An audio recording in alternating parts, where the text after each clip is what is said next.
C ফুডের মধ্যে অন্যতম সুস্বাদু ও জনপ্রিয়তার ক্ষেত্রে শীর্ষে রয়েছে লবস্টার। ঠিক তেমনই দামের দিক থেকেও লবস্টার বেশ এক্সপেন্সিভ সি ফুড আইটেম। 2021 সালে লবস্টারের অ্যাভারেজ মার্কেট প্রাইস ছিল প্রায় $10। অন্যদিকে স্বাদের দিক থেকে বিশ্বের সবচেয়ে জনপ্রিয় মাইন লবস্টার বিক্রেতারা প্রতি পাউন্ড প্রায় $45 থেকে $60 বিক্রি করে থাকে। এছাড়াও হাই এন্ড রেস্টুরেন্টগুলোতে ইউরোপিয়ান হামারাস গেমারাস বা ব্লু লবস্টার $500 বেশি দামে সার্ভ করা হয়ে থাকে। যদিও এই লবস্টার ছিল একসময় কয়েদিদের খাবার, কিন্তু বর্তমানে লবস্টার এলিট শ্রেণীর কাছে এক ধরনের ডেলিকেসি। কিন্তু কিভাবে একসময় পুর ম্যানস প্রোটিন থেকে লবস্টার এত দামি একটি খাবারে পরিণত হলো?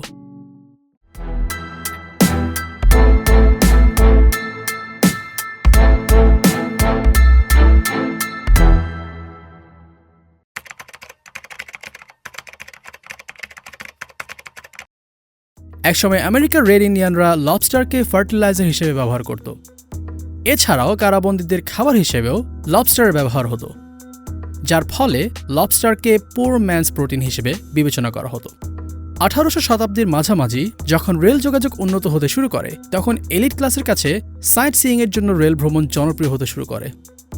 সে সময়ে ট্রেনের শেফদের কম খরচে সুস্বাদু খাবার সার্ভ করার নির্দেশ দেওয়া হলে লবস্টার রান্নার নতুন নতুন রেসিপি সামনে আসতে শুরু করে। এতে করে লবস্টারের চাহিদা বাড়তে থাকলে একটা সময় এলিট শ্রেণীর কাছে লবস্টার একটি স্ট্যাটাস সিম্বল ও লাইফস্টাইলের অংশ হয়ে ওঠে, যার ফলে ধীরে ধীরে এলিট শ্রেণীর মধ্যে লবস্টারের কনজাম্পশন বাড়তে থাকে এবং এর দাম বিপুল হারে বাড়তে শুরু করে। দ্বিতীয় বিশ্বযুদ্ধ চলাকালে মাংসের কমতি দেখা দিলে লবস্টার তখন সকলের প্রধান খাদ্য হয়ে ওঠে। বিশ্বের সবচেয়ে জনপ্রিয় এবং চাহিদা সম্পন্ন লবস্টার হল লাল বা সবুজ বর্ণের আটলান্টিক বা মেইন লবস্টার। এই ধরনের লবস্টারের স্বাদ হালকা মিষ্টি হবার ফলে সকলেই মেইন লবস্টারকে বেশ পছন্দ করে। মেইন লবস্টার মূলত আমেরিকা এবং কানাডায় সবচেয়ে বেশি কনজিউম করা হয়।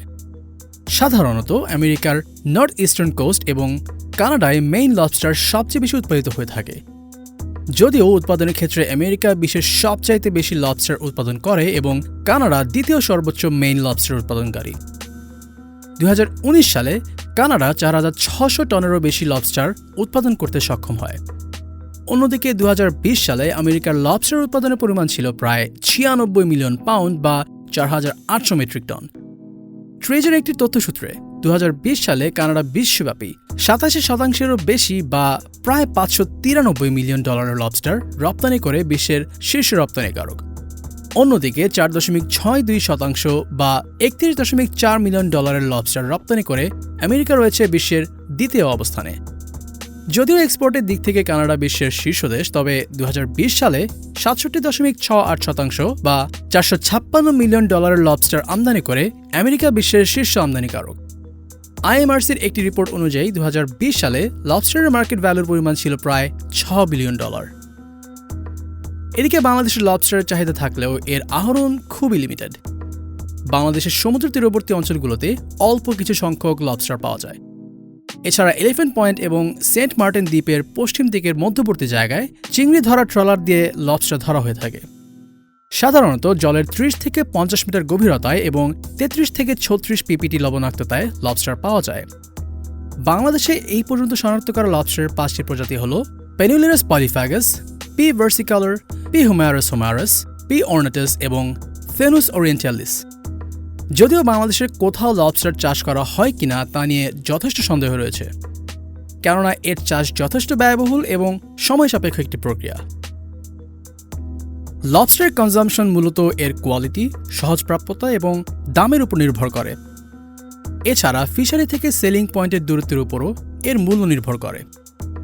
লবস্টার এমন উচ্চ মূল্যের পেছনে বেশ কিছু কারণ রয়েছে। লবস্টারের উচ্চ মূল্যের পেছনে অন্যতম কারণ এটি চাষ করা যায় না, কেননা একটি লবস্টার বিক্রয় উপযোগী হতে প্রায় 7 বছর সময় নেয় এবং লবস্টার গ্রোথ রেটের তুলনায় প্রচুর পরিমাণে খাবার কনজিউম করে, যা বেশ ব্যয়বহুল। এছাড়াও আমেরিকান ও ইউরোপিয়ান লবস্টার চাষের ক্ষেত্রে ডিম থেকে খুব কম সংখ্যক লবস্টারই বিক্রয়যোগ্য সাইজে পৌঁছতে পারে। বিজনেস ইনসাইডারের একটি আর্টিকেল সূত্রে প্রায় 50,000 ডিম থেকে মাত্র 2টি লবস্টার বিক্রয়যোগ্য লিগ্যাল সাইজ হওয়া পর্যন্ত বেঁচে থাকতে পারে, বাকিগুলো এর আগেই মারা যায়। ফলশ্রুতিতে লবস্টার ফার্মিং ব্যবসায়িকভাবে মোটেও লাভজনক নয়। লবস্টারের চাষের ক্ষেত্রে আরেকটি গুরুত্বপূর্ণ বিষয় হচ্ছে ওয়াইল্ড লবস্টারে অনেক ধরনের সংক্রামক রোগ থাকে। এছাড়াও মৃত লবস্টার প্রচুর পরিমাণে টক্সিন ছড়ায়। ফলশ্রুতিতে চাষের ক্ষেত্রে একটি লবস্টার থেকে অন্যান্য লবস্টারগুলোতে বিভিন্ন রোগ ছড়ানোর পাশাপাশি মৃত লবস্টার থেকে নিঃসৃত টক্সিনের কারণে পুরো লবস্টার ফার্মটাই ক্ষতিগ্রস্ত হবে, যার ফলে লবস্টার ফার্মিংকে ব্যবসায়িকভাবে লাভজনক করা বেশ কষ্টসাধ্য কাজ। যদিও উন্নত প্রযুক্তির সাথে সাথে বর্তমানে এশিয়াতে বেশ কিছু লবস্টার ফার্ম তৈরি হয়েছে, তবে ফার্মগুলো শুধুমাত্র স্পাইনি লবস্টার উৎপাদন করতে সক্ষম। অন্যান্য মাছের তুলনায় লবস্টারে ব্যাকটেরিয়ার পরিমাণ অনেক বেশি থাকে। লবস্টারের মৃত্যুর পর তা থেকে এক ধরনের টক্সিন নির্গত হয়, যা মানুষের স্বাস্থ্যের জন্য বেশ ক্ষতিকর। এমনকি এই টক্সিন রান্না করেও পুরোপুরি ধ্বংস করা যায় না, তাই লবস্টারকে জীবিত থাকতে রান্না করতে হয়। এছাড়া মৃত লবস্টার স্বাদে খারাপ হবার পাশাপাশি বেশ রাবারি হয়, তাই লবস্টারের প্রকৃত স্বাদ উপভোগ করতে রান্নার ক্ষেত্রে তাজা জীবন্ত লবস্টারই একমাত্র প্রেফারেন্স। এমনকি কোনো রেস্টুরেন্ট যদি মৃত লবস্টার সার্ভ করে, সেক্ষেত্রে আইন প্রয়োগকারী সংস্থাগুলো সেই রেস্টুরেন্টের বিরুদ্ধে কঠোর ব্যবস্থা নিয়ে থাকে, যার ফলে লবস্টার সার্ভিংয়ের বিষয়ে রেস্টুরেন্টগুলোকে খুবই সচেতন থাকতে হয়। এবং এটির কারণেই লবস্টারের ক্ষেত্রে ট্রান্সপোর্টেশন খুবই গুরুত্বপূর্ণ বিষয়। যেহেতু মৃত লবস্টার সার্ভ করা যায় না, তাই লবস্টার ট্রান্সপোর্টেশনে পর্যাপ্ত অক্সিজেন সমৃদ্ধ কন্টেইনারে করে একটি নির্দিষ্ট তাপমাত্রায় পরিবহন করতে হয়। এছাড়াও একটি কন্টেইনারে অধিক সংখ্যার লবস্টার থাকলে একটি অন্যকে আক্রমণ করে মেরে ফেলে, যা পুরো কন্টেইনারকে দূষিত করে কন্টেইনারের সকল লবস্টারকে নষ্ট করে ফেলে। এবং এই জন্য এক একটি কন্টেইনারে সীমিত সংখ্যক লবস্টারই পরিবহন করা যায়, যা লবস্টার ট্রান্সপোর্টেশনের খরচ বহুগুণ বাড়িয়ে দেয় এবং ফলাফলস্বরূপ লবস্টারের বিক্রয় মূল্য অনেক বেড়ে যায়। বিশ্বব্যাপী লবস্টার ইন্ডাস্ট্রি বেশ প্রসিদ্ধ এবং ডেলিকেসি হিসেবে প্রচুর চাহিদা রয়েছে।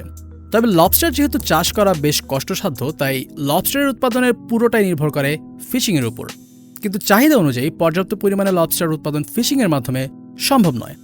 তাই চাহিদা অনুযায়ী পর্যাপ্ত পরিমাণ লবস্টার উৎপাদন না থাকায় এর মূল্য অস্বাভাবিক হারে বৃদ্ধি পাচ্ছে।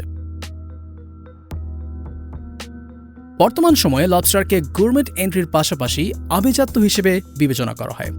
1800 শতকের দিকে লবস্টারকে যখন লাক্সারি ফুড ভাবতে শুরু করা হয়, তখন থেকেই জনসাধারণের কাছে লবস্টার বেশ জনপ্রিয় হয়ে ওঠে, যা লবস্টারের চাহিদা বৃদ্ধি করতে সক্ষম হয়েছে।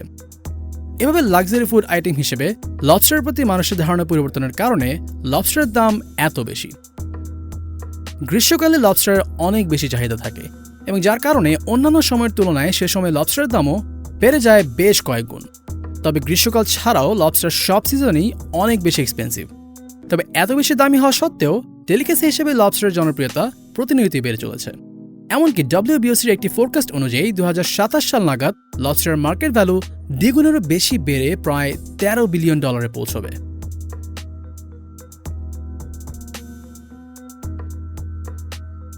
ভিডিওটি ভালো লেগে থাকলে লাইক করুন ও শেয়ার করুন। কমেন্টের মাধ্যমে আপনার মূল্যবান মতামত জানাতে ভুলবেন না। রেগুলার আপডেটস পেতে চ্যানেলটি সাবস্ক্রাইব করুন এবং বেল আইকনে ক্লিক করুন নোটিফিকেশনস পেতে।